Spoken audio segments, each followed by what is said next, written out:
Voz do Brasil. As notícias do governo federal que movimentaram o país no dia de hoje.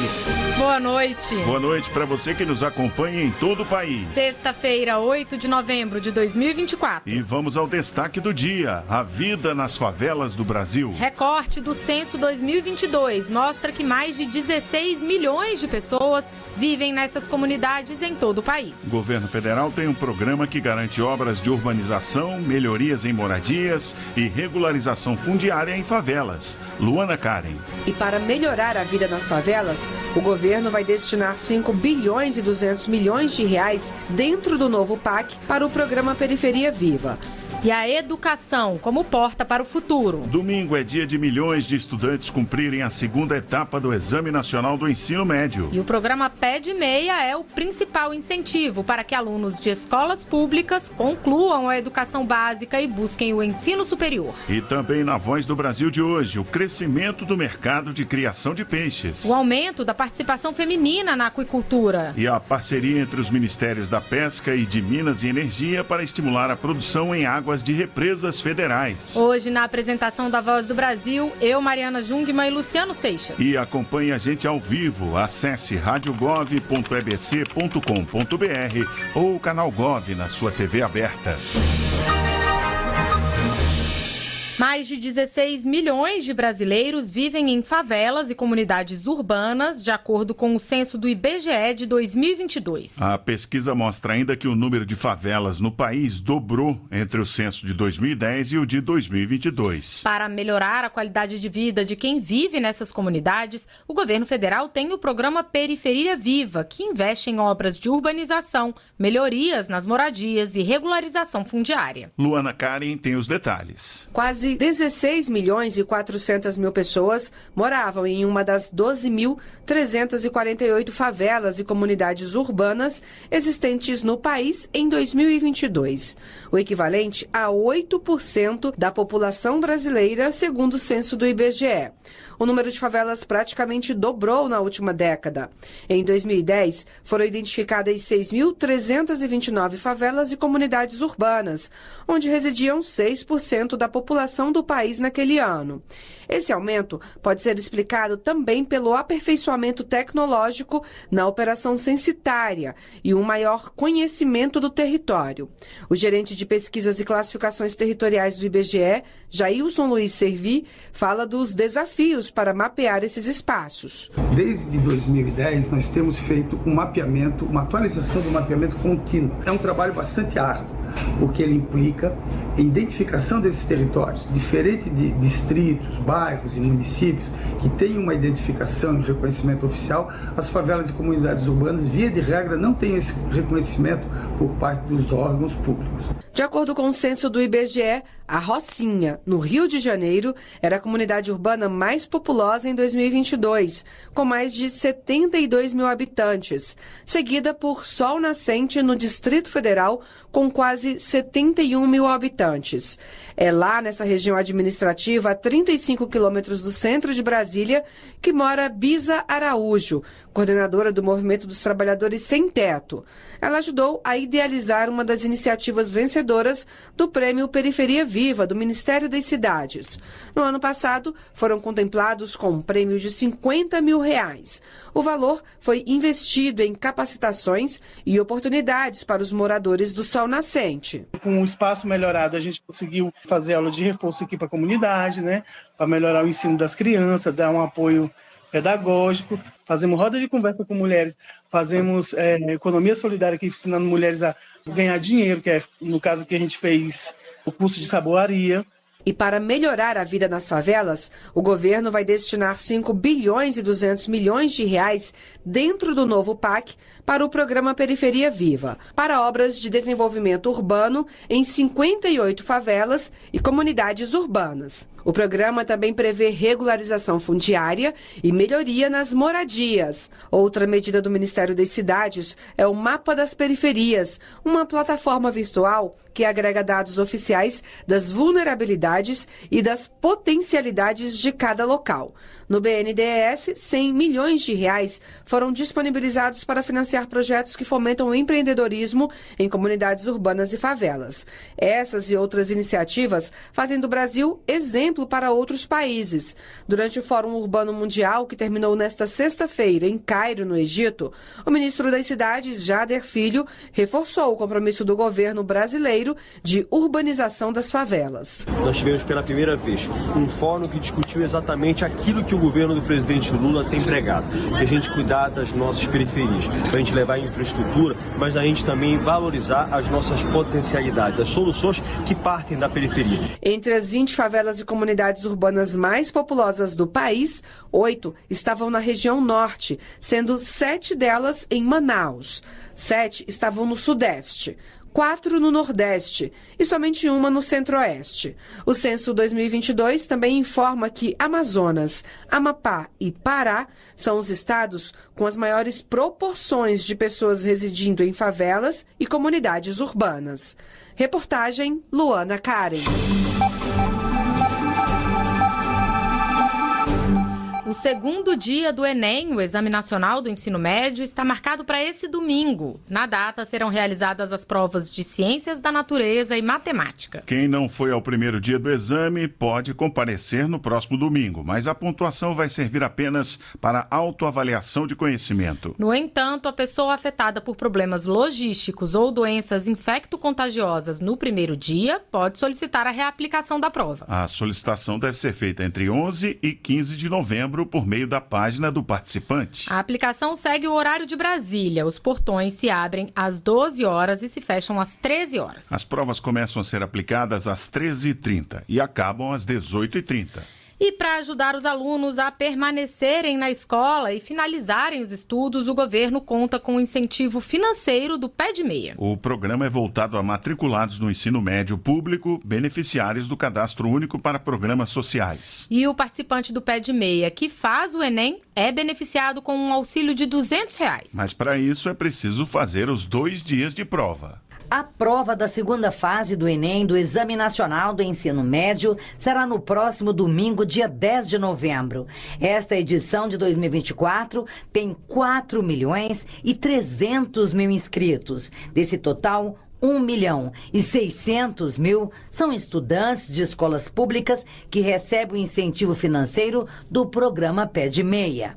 Franciane Nascimento Pires, que mora em Manaus, está concluindo o ensino médio. Ela tem 18 anos e é uma beneficiária do programa Pé de Meia. Ela fala da importância do benefício. Ele me ajudou bastante, principalmente em muitas atividades escolares e nesse final de ano, né? Porque a gente está entrando ali Natal, Ano Novo, formatura, e está me auxiliando bastante, principalmente nos estudos, né? Que eu consegui pagar alguns aulões para participar. O Pé de Meia é um programa do governo federal que oferece incentivos para que os estudantes do ensino médio público permaneçam e concluam os estudos. Além disso, oferece pagamento extra de R$200 para os alunos que se inscrevem no Enem e realizam as 2 etapas da prova, como explica o presidente do INEP, Manuel Palácios. Além de ser um incentivo, é também um suporte, para que os estudantes que encontram mais dificuldade para participar tenham as melhores condições possíveis para comparecer à prova. Então, nós temos a expectativa de que boa parte desses 1.600.000 estudantes que estão concluindo o ensino médio e se inscreveram no Enem estejam presentes, no domingo próximo, fazendo a segunda prova do nosso exame. Importante o comparecimento nos 2 dias. Nós vamos estar processando muito rapidamente os dados de presença para que o Ministério, conforme determinação do nosso ministro, consiga, antes do Natal, realizar esse pagamento. Para receber o benefício, o aluno deve ter entre 14 e 24 anos, estar matriculado no ensino médio, ter uma renda per capita familiar de meio salário mínimo e a família do aluno deve estar inscrita no CadÚnico, o Cadastro Único para Programas Sociais. Reportagem Cleide Lopes.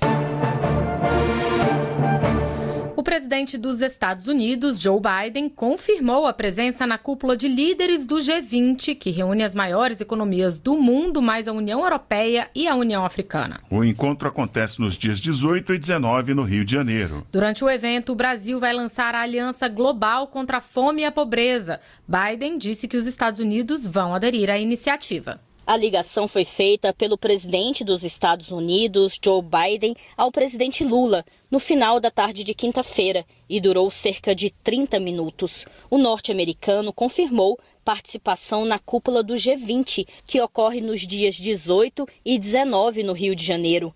Os dois também acertaram uma reunião bilateral para antes do encontro com os chefes de Estado das maiores economias do mundo. Biden confirmou também a decisão do governo estadunidense de aderir à Aliança Global contra a Fome e a Pobreza, proposta pelo Brasil, que tem como objetivo mobilizar recursos financeiros e conhecimentos para combater a pobreza e a insegurança alimentar. Os presidentes destacaram a importância da iniciativa bilateral pela promoção do trabalho decente no mundo, e Biden enalteceu a importância do Brasil para a preservação das florestas tropicais e para o combate à mudança do clima. Márcia Fernandes, para a Voz do Brasil.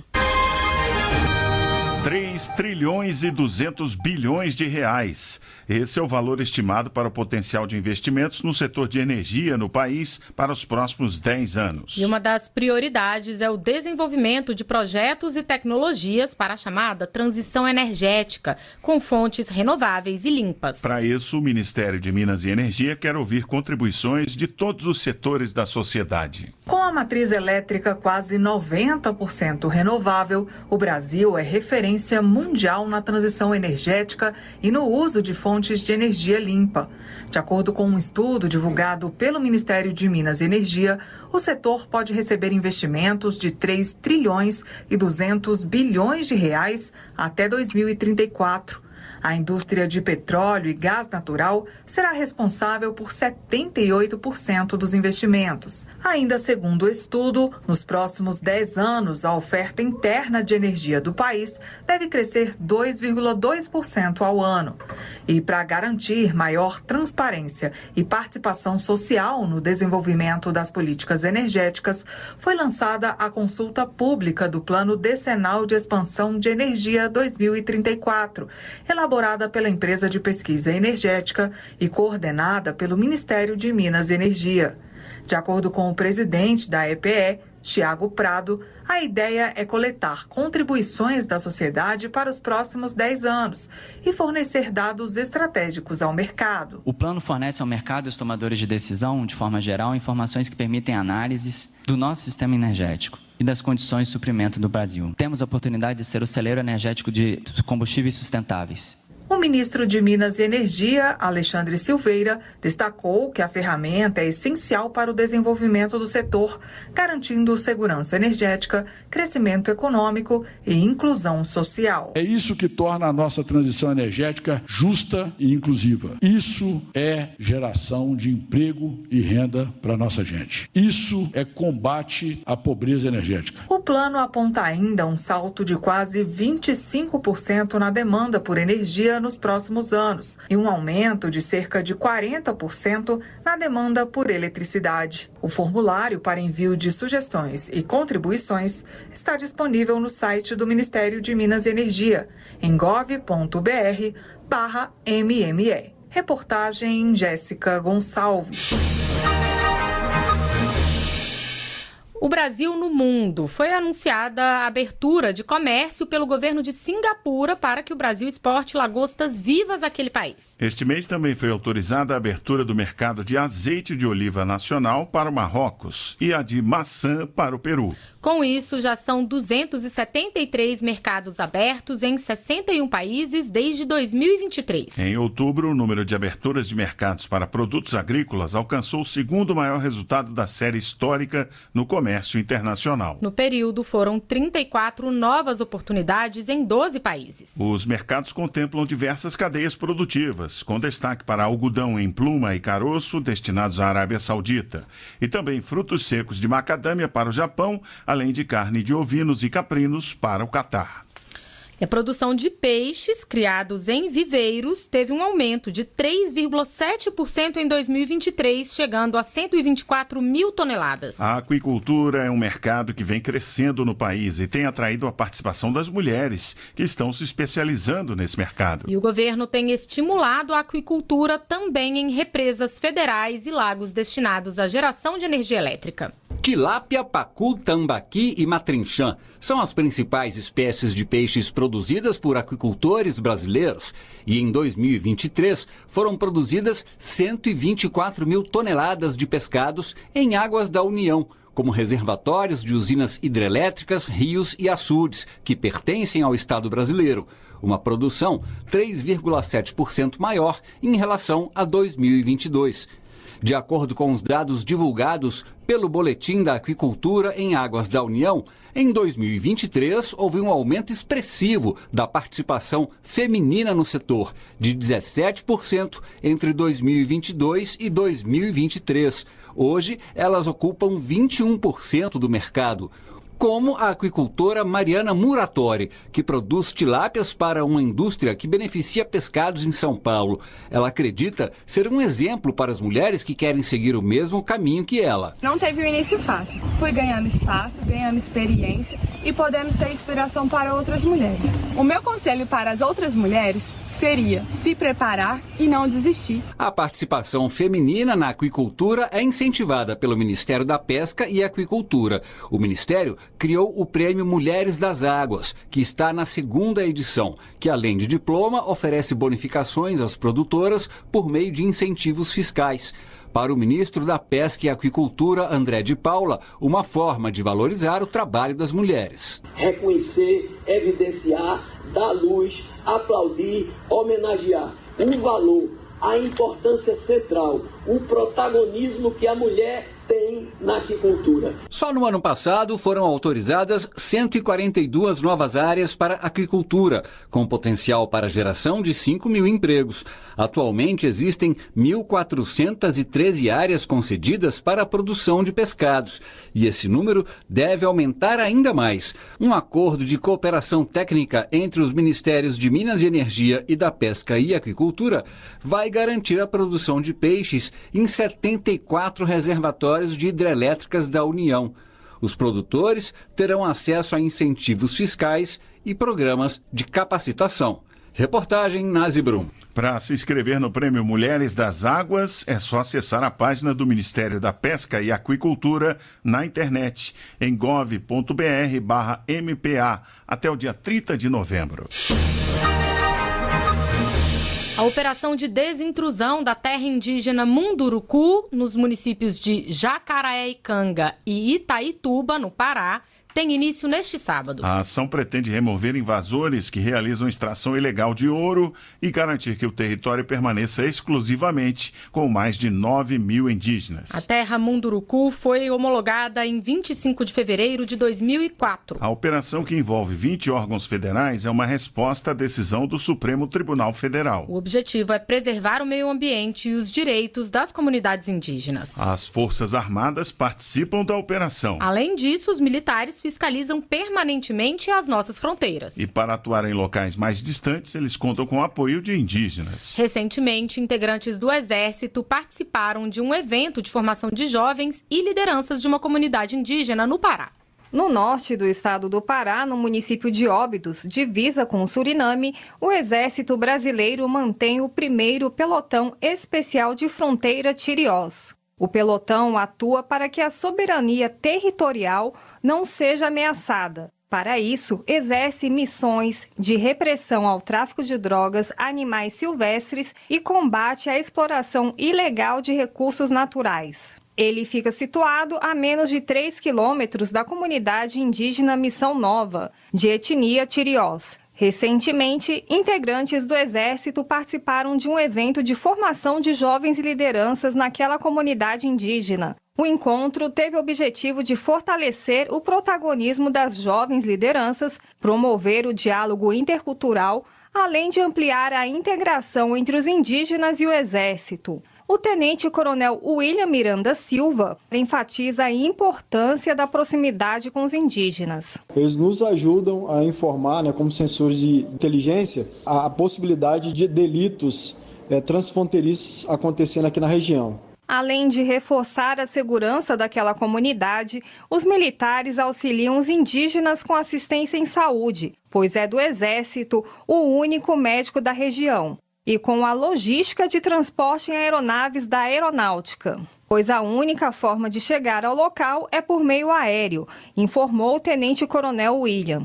A integração entre o povo indígena e a Força Terrestre é tamanha que militares do batalhão comandado pelo tenente William também são indígenas. E no meu batalhão eu tenho 11 militares que são da etnia Tiriós, são indígenas da etnia Tiriós. Então, historicamente, eu sempre tive que alistar jovens aqui da região para servir o Exército, e eles servem com muito orgulho, e eles ocupam, inclusive, uma posição de bastante destaque aí dentro da comunidade por serem soldados do Exército. Na Amazônia, o Exército dispõe de 24 pelotões especiais de fronteira e 17 batalhões de infantaria de selva. Essas unidades militares ficam situadas em locais estratégicos para garantir a proteção e a soberania de nosso país. Reportagem Lani Barreto. A Voz do Brasil completa 90 anos. A Rede Brasileira de Radiodifusão, a Voz do Brasil. Participe das comemorações. Acesse voz.gov.br/90 anos. A Semana Nacional de Ciência e Tecnologia, que está sendo realizada em Brasília, acaba domingo. E muitas atividades estão programadas para o fim de semana. O Museu Nacional da República, onde está acontecendo o evento, se transformou numa grande área de conhecimento, novidades e soluções tecnológicas. Além de palestras, carretas com serviços tecnológicos e atividades interativas para adultos e crianças. Entre elas, um dinossauro gigante, como conta o repórter Pablo Mundim. Com mais de 15 metros de comprimento e 6 de altura, o Uberaba-titã é o maior dinossauro brasileiro já encontrado. Descoberto em Uberaba, em Minas Gerais, o saurópodes é uma espécie que se alimentava de plantas e pesava em média 18 toneladas.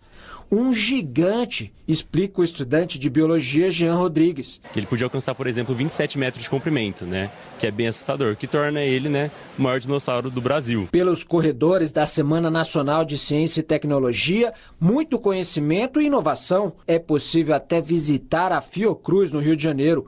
O instituto é responsável pela produção de vacinas no Brasil. Já o Butantan trouxe de São Paulo o mundo das serpentes. Nem a mais venenosa delas assustou a estudante de 9 anos, Laura Rusk Pera. Não dá medo.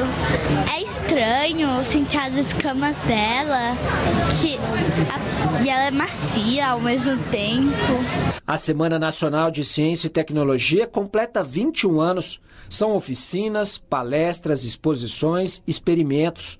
No espaço montado no centro de Brasília, dezenas de atividades interativas pensadas por instituições de ensino, museus de ciência, centros de pesquisas e organizações. Segundo a ministra de Ciência, Tecnologia e Inovação, Luciana Santos, o evento busca aproximar a ciência da sociedade. Fazer com que a observação, o experimento, a comprovação, ela seja matéria de desafios do dia a dia do povo brasileiro. A Semana Nacional de Ciência vai até o próximo dia 9 de novembro e a entrada é gratuita. A programação completa dos eventos pode ser conferida no site gov.br/MCTI. Reportagem Pablo Mundim.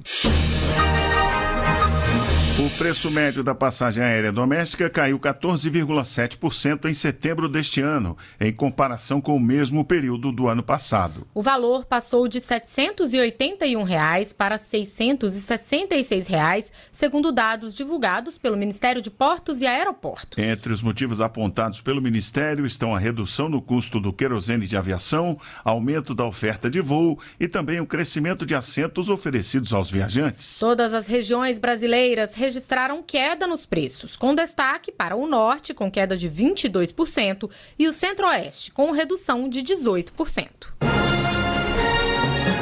E essas foram as notícias do governo federal. Uma realização da Secretaria de Comunicação Social da Presidência da República. Com produção da empresa Brasil de Comunicação. Fique agora com as notícias do Poder Judiciário e do Congresso Nacional. Boa noite, um bom fim de semana. Boa noite para você e até segunda.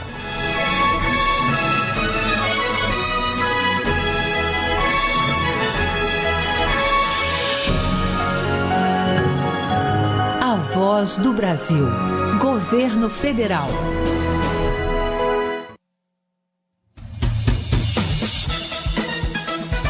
Você vai ouvir agora notícias do Poder Judiciário. Segundo o STF, 741 pessoas já foram responsabilizadas pelos crimes de 8 de janeiro de 2023. Em Belém, trabalhadora vítima de assédio sexual será indenizada. Mulheres com limitação para trabalho doméstico devem receber auxílio-doença. Boa noite, eu sou Marcela Luiza. E eu sou Carlos Eduardo Cunha.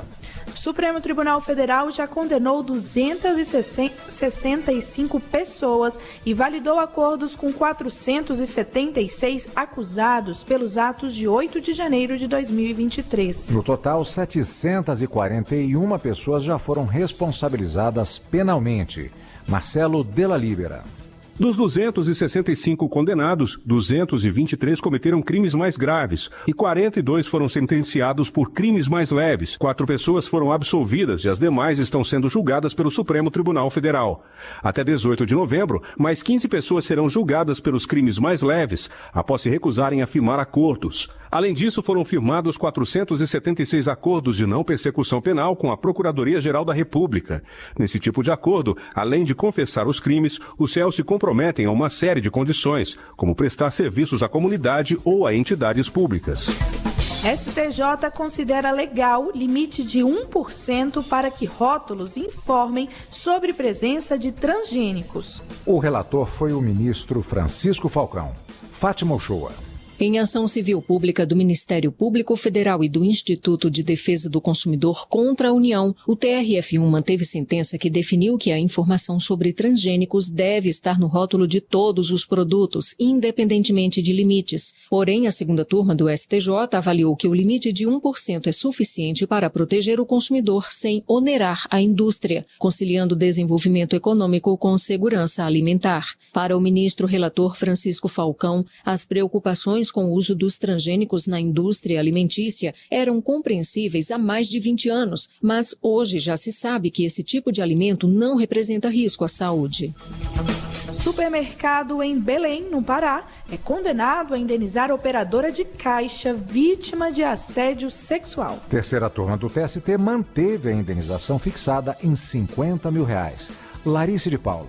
A empregada foi assediada sexualmente pelo chefe. O autor fazia comentários invasivos e convites íntimos. O relator do caso, na terceira turma do Tribunal Superior do Trabalho, entendeu que a situação configura assédio sexual. Ele também destacou a presença de abuso de poder no caso, já que a relação de subordinação aumentou a vulnerabilidade da funcionária às investidas do superior.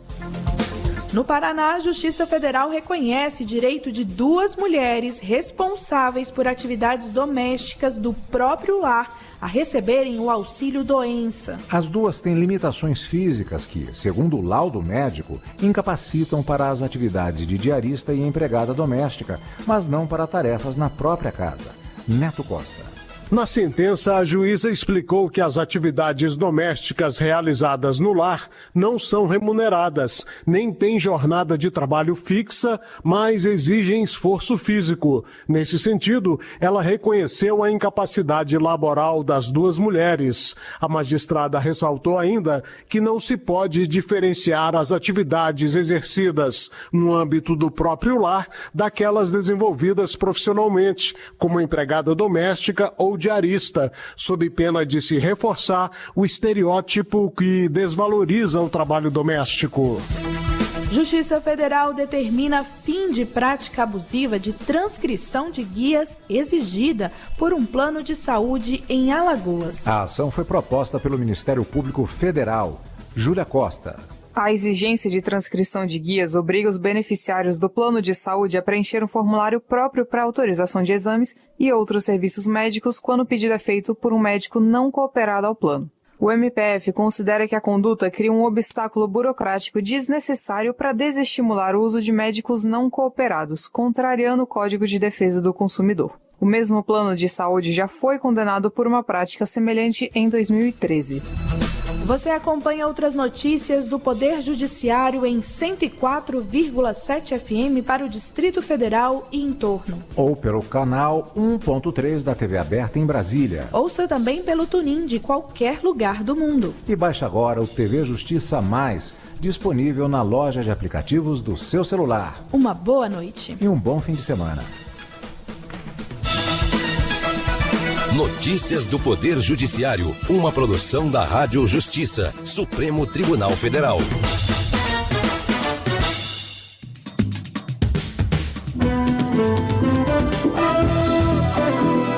Está no ar o Jornal do Senado. Eu sou Paula Groba e estes são os destaques de hoje do Jornal do Senado, que começa agora. Senado e Câmara encerram cúpula do P20 com declaração conjunta às nações. Presidente Rodrigo Pacheco defende papel dos parlamentos na promoção da justiça social. Parlamentares defendem mudanças no Conselho de Segurança da ONU e em organismos multilaterais. Boa noite. A 10ª cúpula de presidentes de parlamentos dos países do G20 foi encerrada nesta sexta-feira, com a apresentação de uma declaração conjunta que será entregue aos governantes dos países participantes do G20 nos dias 18 e 19 de novembro, no Rio de Janeiro. Com o tema Parlamentos por um Mundo Justo e um Planeta Sustentável, o encontro reuniu aqui na sede do Congresso Nacional, em Brasília, 23 países, sendo 15 deles do G20 e 8 convidados. A reportagem é de Marcela Cunha. A Argentina foi o único país que não assinou a declaração conjunta final. Essa declaração não tem força de lei, mas servirá como um norte para as discussões entre os governantes do G20 e tem como principal foco o combate à desigualdade com desenvolvimento sustentável. O presidente do Senado, Rodrigo Pacheco, não participou da sessão de encerramento em razão do falecimento de seu pai, Hélio Cota Pacheco, na madrugada desta sexta-feira em Belo Horizonte. O presidente da Câmara, Arthur Lira, fez um discurso agradecendo o espírito construtivo de todos os envolvidos, mesmo em relação a temas mais complexos. Como representantes dos seus povos, os parlamentos devem aumentar sua mobilização em torno de acordos internacionais direcionados à paz. A vice-presidente do Parlamento Sul-Africano, Anneli Lottrit, recebeu simbolicamente a presidência do P20, já que a África do Sul é o país que vai sediar o G20 em 2025, que acontece pela primeira vez no continente africano e tem como tema promover a solidariedade, a igualdade e o desenvolvimento sustentável. A declaração conjunta dos presidentes dos parlamentos do G20 estabelece compromissos no combate à fome e à pobreza, na mitigação das mudanças climáticas e na reforma dos organismos internacionais. A repórter Érica Christian traz os detalhes das iniciativas previstas no documento. A declaração conjunta dos presidentes e vice-presidentes dos parlamentos do P20 elenca compromissos nos 3 3 eixos discutidos na 10ª cúpula em Brasília. No quesito desigualdade social, se comprometeram com o combate à fome, aos desperdícios e com a ajuda humanitária. Se manifestaram contra o trabalho precário e qualquer tipo de discriminação contra mulheres e meninas. No eixo desenvolvimento sustentável, os presidentes do P20 reforçaram o limite do aumento da temperatura em 1,5 graus Celsius e decidiram que as nações mais ricas deverão bancar fundos sobre mudanças climáticas e de transição energética. O senador Rogério Carvalho, do PT de Sergipe, declarou que o Brasil já implementou boa parte desses compromissos. Dentre os países do G20, o Brasil é uma referência na erradicação da fome e da pobreza. Nas questões climáticas, o Brasil também está na vanguarda. Mais de 90% da nossa matriz energética já é limpa. No eixo Equidade e Governança Global, os chefes do P20 defenderam reformas nos organismos internacionais, como as Nações Unidas, e o respeito ao direito internacional humanitário nas guerras. Nas considerações finais, destacaram, no entanto, que nem todas as sugestões contam com o apoio de todos ou serão implementadas por todos os parlamentos.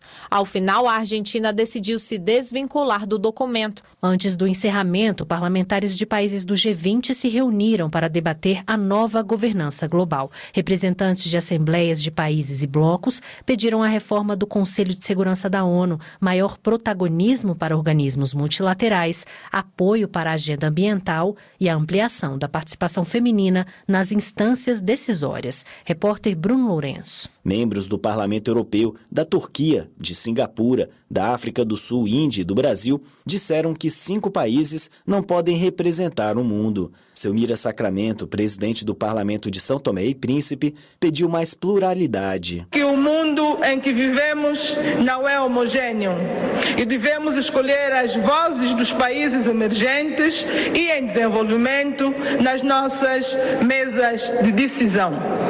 Afinal, um regime internacional verdadeiramente eficaz é aquele que representa a diversidade de experiências e necessidades de todos os seus membros. Parlamentares da China, Rússia, Itália, Indonésia, do Reino Unido, dos Emirados Árabes Unidos e de Portugal também falaram em aumento da diversidade e da cooperação internacional. Lúcia Maria dos Passos, vice-presidente do Parlamento Pan-Africano, saudou iniciativas como o Acordo de Paris, a Agenda 2030 e a Organização Mundial do Comércio. Blanca Margarita Ovelarde Duarte, presidente do Parlaméricas, destacou ainda que a inteligência artificial tem que ser vista como ferramenta de desenvolvimento.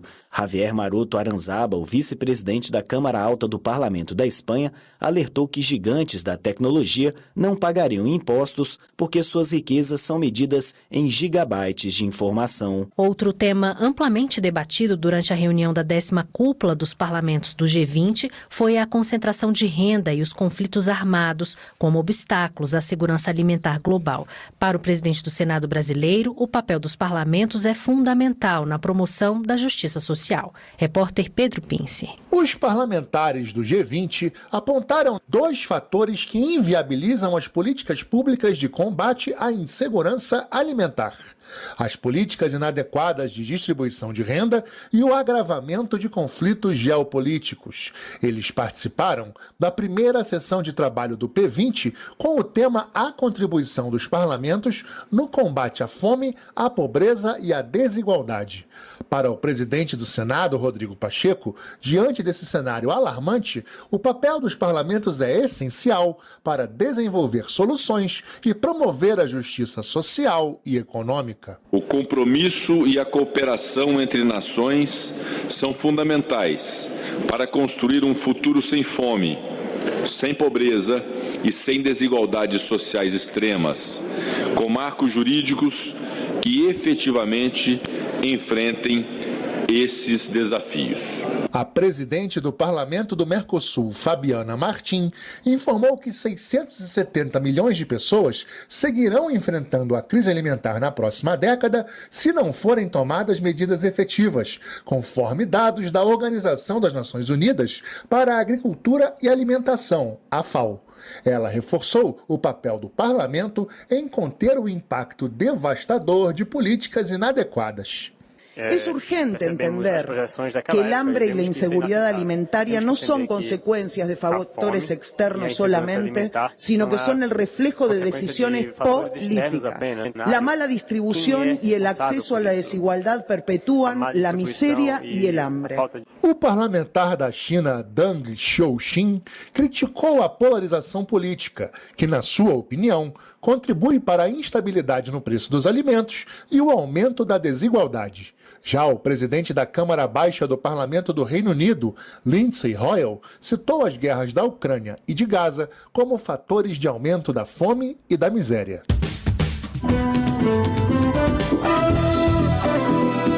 Com trabalhos técnicos de Eric Bento, o Jornal do Senado fica por aqui. Acompanhe agora as notícias do Tribunal de Contas da União e da Câmara dos Deputados. Boa noite e um bom fim de semana.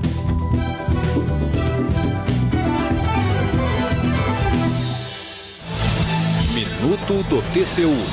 O Tribunal de Contas da União quer ouvir a opinião do cidadão sobre o controle de políticas públicas. Até o dia 15 de novembro, toda a população pode contribuir com críticas e sugestões para a elaboração do referencial da participação cidadã. A iniciativa é uma forma de incluir a sociedade nas atividades de fiscalização e controle externo. O objetivo é aumentar a transparência e a eficácia das ações de governo. A partir da consulta, será elaborado documento inédito para orientar as áreas técnicas do TCU sobre as melhores formas de relacionamento com o público final. O resultado pode levar o tribunal a fazer entregas mais precisas para a sociedade. A publicação vai ser divulgada no primeiro semestre de 2025. O formulário já está disponível. Acesse em tcu.gov.br e participe. TCU, fiscalização a serviço da sociedade.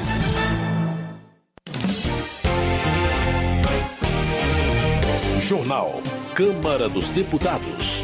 Parlamentares do G20 apresentam sugestões para um planeta sustentável. Declaração final do P20 defende combate à fome, pobreza e desigualdade. Participantes também querem revisar os organismos de governança global. Boa noite. Reunidos durante esta semana em Brasília, representantes dos parlamentos dos países do G20 e outras instâncias legislativas analisaram ações globais para o combate à fome, à pobreza e à desigualdade. Os delegados de 23 países também falaram sobre os principais eixos para um desenvolvimento sustentável e a necessidade de reforma da governança global. Por 3 dias, os chefes de parlamento discutiram recomendações aos países do G20. Saiba mais sobre como foi o encontro com o repórter José Carlos Oliveira. 2 semanas antes da cúpula de chefes de Estado e chefes de governo do G20 no Rio de Janeiro, os presidentes dos parlamentos desse mesmo grupo de países ricos e em desenvolvimento promoveram o P20 e aprovaram em Brasília uma série de recomendações para o que chamam de um mundo justo e um planeta sustentável. Foram debatidos temas ligados às 3 prioridades definidas pelo governo do Brasil na presidência rotativa do G20: inclusão social e combate à fome, transição energética e desenvolvimento sustentável e reforma das instituições de governança global. Presidente da União Interparlamentar, a tanzaniana Tulia Ackson, comentou o documento final do P20, divulgado na sexta-feira. Apesar das nossas diferenças e um ambiente internacional muito difícil, conseguimos nos juntar aqui e chegar a consensos em relação a uma declaração conjunta muito ampla, incluindo ações parlamentares para combater a desigualdade, a fome e a pobreza mundo afora, assegurando transições justas e inclusivas para o desenvolvimento sustentável, ajudando a construir uma governança global mais inclusiva e representativa. Esse foi o resultado de 3 dias de negociações dos integrantes das câmaras de deputados, senados e assembleias nacionais das maiores economias do mundo reunidas no G20, também integrado pela União Europeia e a União Africana. O evento começou com a entrega formal da Carta de Alagoas, elaborada durante o P20 Mulher em julho, para reforçar as perspectivas de gênero e raça nos debates do G20 e o protagonismo das mulheres nos temas de autonomia econômica e justiça climática. De forma geral, as parlamentares cobraram a ampliação das leis de cota em busca da paridade de homens e mulheres no legislativo e em outros espaços de poder. capacitação de jovens lideranças femininas e orçamento para financiar as políticas públicas com recorte de gênero e raça. Quanto à sustentabilidade ambiental, a cúpula do P20 admitiu atraso no enfrentamento das mudanças climáticas e apontou medidas para superá-lo.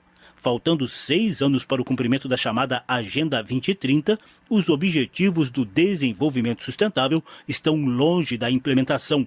No comando dos trabalhos, o presidente da Câmara dos Deputados, Arthur Lira, lembrou que na edição passada do encontro realizada na Índia, os parlamentares das maiores economias do mundo apostaram na transição energética como guia para o futuro sustentável. A maioria dos presidentes de parlamentos do G20 também defendeu a intensificação da diplomacia parlamentar. A intenção é aproveitar a diversidade de ideias presente no legislativo e criar novo paradigma de governança global com foco na redução das desigualdades e na promoção da paz, como disse o presidente da Casa dos Comuns do Reino Unido, Lindsay Hoyle. War will solve nothing. Peace is the solution. Please, let's work together.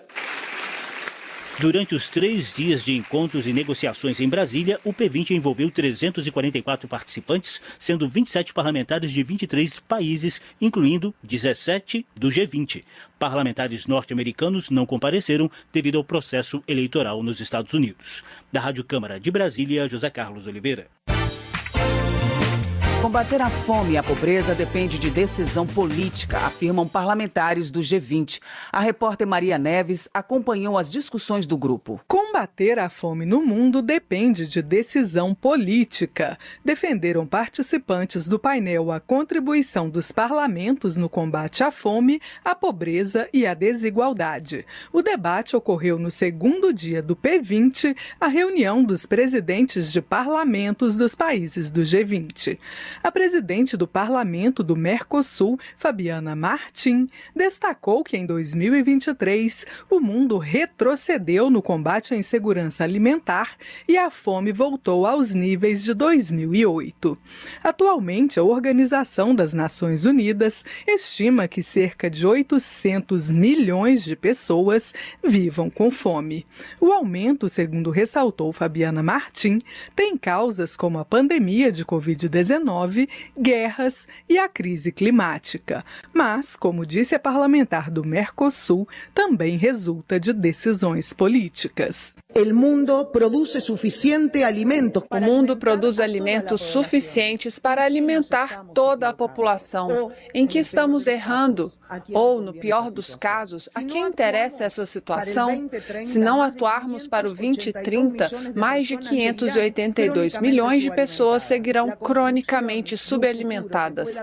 A construção de um futuro que possa se concretizar e que não nos encontre dentro de 10 anos, aqui, voltando a falar do mesmo, exige compromisso genuíno com a erradicação da fome. Temos que ter a humildade, como parlamentares, de saber que em 10 anos algo não fizemos bem. A presidente do Parlamento da Indonésia, Puan Maharani, também afirmou que combater a desigualdade e a fome é uma questão de prioridade. Maharani sustentou que se os governos investissem metade dos gastos militares para garantir a segurança alimentar global, o problema estaria resolvido. A parlamentar indonésia afirmou que o gasto militar mundial é de 2 trilhões e 400 bilhões de dólares, cerca de 2,3% do produto interno bruto global.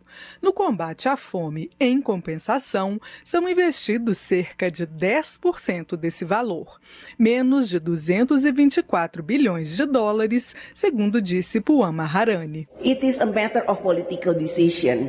Whether we want to wage war or make peace. É uma questão de decisão política se nós queremos fazer a guerra ou a paz. É também uma decisão política se nós olhamos para a guerra e compramos armas ou construímos mais hospitais e escolas nos países em desenvolvimento. Da mesma forma, nós parlamentares do G20 temos de abordar a causa da fome e da pobreza. Hoje nós temos todos os recursos, temos o financiamento e a tecnologia para acabar com a pobreza e não deixar ninguém para trás.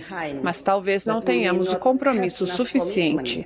também para a presidente do Parlaméricas, Blanca Margarida Ovelarde Duarte, depende dos parlamentos propor medidas concretas para combater a pobreza e a fome. Ovelarde Duarte considera a fome um escândalo em um mundo que produz alimentos suficientes para todos. Somente na América Latina, segundo a parlamentar, 22% da população não contam com o suficiente para comer todos os dias. A América Latina alimenta metade do planeta e tem 57 milhões de famintos. É impossível aceitar. Necessitamos mudar essa realidade. Os debatedores elogiaram a iniciativa do governo brasileiro, que exerce a presidência do P20 neste ano, de propor a Aliança Global contra a Fome e a Pobreza. Aprovada em agosto por integrantes do G20, a aliança prevê compromissos dos países para acelerar a meta da Organização das Nações Unidas de erradicar a fome até 2030. O G20 é o grupo que reúne as 19 maiores economias do mundo, mais a União Europeia e a União Africana. Da Rádio Câmara de Brasília, Maria Neves. Parlamentares do G20 apontam medidas para superar o atraso no enfrentamento às mudanças climáticas.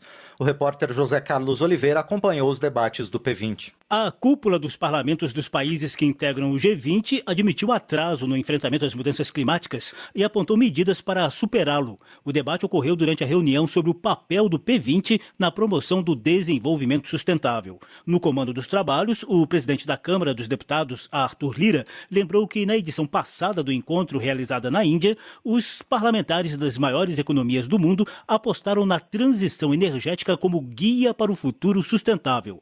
Vice-presidente da Câmara dos Lordes do Reino Unido, Simon Russell, apontou o grande atraso na implementação dos ODS, Objetivos do Desenvolvimento Sustentável, estabelecidos em 2015 pela ONU. Faltando 6 anos para o cumprimento das metas, em 2030, ele lembrou que 712 mil pessoas ainda vivem em extrema pobreza e sofrem os maiores impactos do aquecimento global. Também citou estimativas de que as mudanças climáticas e a perda de biodiversidade vão aumentar os preços dos alimentos em 20% para a população de baixa renda. Russell reafirmou o apoio do Reino Unido na busca de soluções efetivas. Isso é uma emergência global. Queremos aumentar a escala e a transição energética com um novo objetivos de finanças de clima e reforma do sistema financeiro internacional. Vice-presidente do Parlamento dos Emirados Árabes Unidos, Tariq Atayer, pediu urgência para a paz e citou previsões de 2 bilhões de refugiados climáticos e custos de 23 trilhões de dólares com adaptação e mitigação do aquecimento global. A presidente do Parlamento de Angola, Carolina Cerqueira, sintetizou a situação de grande parte dos países africanos na busca do desenvolvimento sustentável. A África encontra-se numa encruzilhada enfrentando simultaneamente desafios e oportunidades. O rápido crescimento da nossa população, a urbanização e o aumento de consumidores apresentam um ambiente promissor e desafiante para o desenvolvimento econômico. No entanto, este crescimento deve ser abordado com uma forte ênfase na sustentabilidade. O senador mexicano Alejandro Hinojosa fez apelo de cooperação internacional para destravar a Agenda 2030 e relatou avanços no México, agora presidido por uma especialista em mudanças climáticas e ex-secretária de Meio Ambiente da capital. Também temos uma agenda vigorosa no tema de energia e água e a presidenta Claudia Sheinbaum ha anunciado esforços de energia limpa e eletromobilidade. O vice-presidente do Senado da Rússia, Konstantin Kosachev, manifestou apoio aos objetivos do desenvolvimento sustentável, mas fez um alerta. Não se pode usar a agenda climática para eliminar os países em desenvolvimento das competições do mercado econômico global. Da Rádio Câmara de Brasília, José Carlos Oliveira. Parlamentos são cruciais para a reforma da ordem global, sustentam parlamentares do P20. A repórter Maria Neves acompanhou a discussão que encerrou o encontro dos chefes de parlamentos do G20. No último debate do P20 em Brasília sobre governança global, os participantes ressaltaram a importância dos parlamentos na reformulação de organismos internacionais, como a Organização das Nações Unidas, o Fundo Monetário Internacional e o Banco Mundial. O P20 é o encontro de presidentes de parlamentos dos países que compõem o G20, grupo formado pelas 19 maiores economias do mundo, mais o Parlamento Europeu e a União Africana. A vice-presidente do Parlamento Pan-Africano, Lúcia Maria dos Passos, por exemplo, destacou que na busca por soluções para os problemas complexos do mundo atual, como aquecimento global, fome e guerras, a atuação dos parlamentos é crucial. Isso porque, como disse a representante africana, os parlamentos representam a espinha dorsal da democracia e são os responsáveis por levar os anseios da população às instâncias decisórias internacionais. Ao ratificar tratados internacionais, definir prioridades nacionais e responsabilizar os governos, os parlamentos possibilitam a fiscalização democrática de acordos globais, proporcionando a legitimidade democrática, a transparência, a responsabilização, tornando indispensáveis nos esforços da governação global à medida que enfrentamos os desafios do século XXI como âncora da legitimidade democrática. Na opinião dos parlamentares do P20, as estruturas atuais de governança global não conseguem mais encontrar soluções para os desafios da atualidade. Precisam passar por transformações profundas para aumentar a participação dos diferentes países e ganhar legitimidade. O vice-presidente do Conselho dos Estados do Parlamento da Índia, C. Harivansh, lembrou que os integrantes das Nações Unidas aumentaram 4 vezes desde que a instituição foi criada no fim da Segunda Guerra Mundial. No entanto, o Conselho de Segurança do órgão continua a contar apenas com os 5 integrantes permanentes escolhidos na época de sua criação.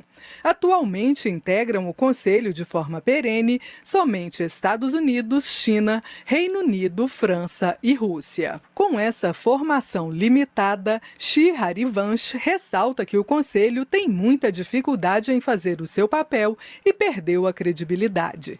Para o representante indiano, é fundamental que o órgão tenha maior representação do Sul global. Também para a vice-presidente do Parlamento Europeu, Christel Schaldemose, devido a essa composição pouco democrática, o Conselho de Segurança da ONU perdeu a função. Ela reivindicou especialmente o fim do poder de veto dos países com lugar permanente no órgão. O Conselho de Segurança da ONU, infelizmente, se tornou outro amplificador das diferenças. Mesmo com seu número muito limitado de membros, o Conselho está paralisado. Desde 1991, a Rússia, por exemplo, usou seu poder de veto 35 vezes, muito mais do que qualquer outro membro permanente. Isso significa, entre outras coisas, que as missões de paz da ONU que nós poderíamos e deveríamos ter enviado não foram enviadas. De acordo com o vice-presidente do Parlamento dos Emirados Árabes, Tariq Al-Tayer, até 2050, somente a crise ambiental vai demandar do mundo investimentos da ordem de 23 trilhões de dólares. E, segundo afirmou, esse problema não está sequer sendo discutido pelos organismos internacionais. Tariq Al-Tayer afirmou que, se nada for feito, em 2050 o mundo terá 1 bilhão e 200 milhões de imigrantes climáticos, principalmente saindo do sul para o norte global. Da Rádio Câmara de Brasília, Maria Neves. Cúpula do P20 é encerrada com declaração conjunta dos países. Saiba os pontos comuns com a repórter Silvia Munhato. Os representantes de parlamentos dos países que participam do G20, o P20, reunidos no Congresso Nacional em Brasília, encerraram o encontro com a apresentação de uma declaração conjunta, em que ressaltam o combate à fome, à pobreza e à desigualdade, as 3 dimensões do desenvolvimento sustentável, econômica, social e ambiental, e a reforma da governança global. A 10ª cúpula do P20 reuniu 344 participantes de 23 países. O presidente da Câmara, deputado Arthur Lira, informou que não houve consenso sobre uma menção na declaração conjunta relativa aos conflitos entre Ucrânia e Rússia e no Oriente Médio, mas reafirmou sua posição inicial de que é preciso que os países se comprometam com a busca da paz e a proteção de civis inocentes. É lógico e claro que está evidente para todas as pessoas que acompanham que a geopolítica mundial está mudando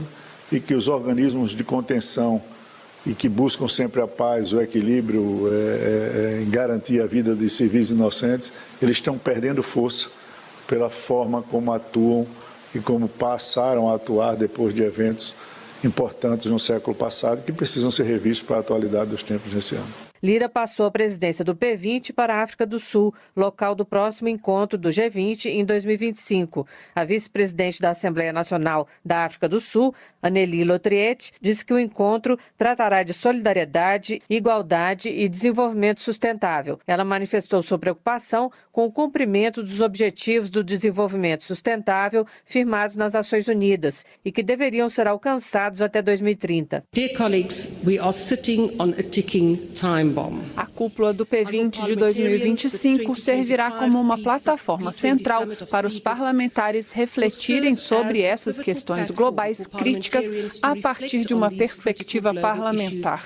É nosso desejo promover um discurso profundo sobre o papel que os nossos órgãos legislativos podem e devem desempenhar para garantir a adesão ao multilateralismo, contribuindo para uma reforma da governança global justa e inclusiva, promovendo a paz através do diálogo e impulsionando o progresso no sentido dos ODS, evitando ao mesmo tempo uma crise climática. Na declaração conjunta, que não foi aceita apenas pela delegação da Argentina, os parlamentos pedem mais atenção às economias verde e de cuidados e defendem medidas para facilitar a migração e a mobilidade de pessoas de forma ordenada, segura, legal e responsável. Também pedem que os países desenvolvidos cumpram integralmente seus compromissos de financiamento climático para apoiar os países em desenvolvimento, inclusive por meio da rápida implantação de um fundo de perdas e danos. Da Rádio Câmara de Brasília, Silvia Minhato.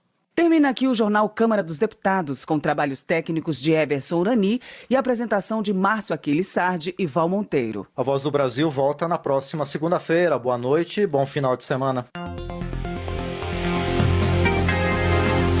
Você ouviu A Voz do Brasil. Boa noite.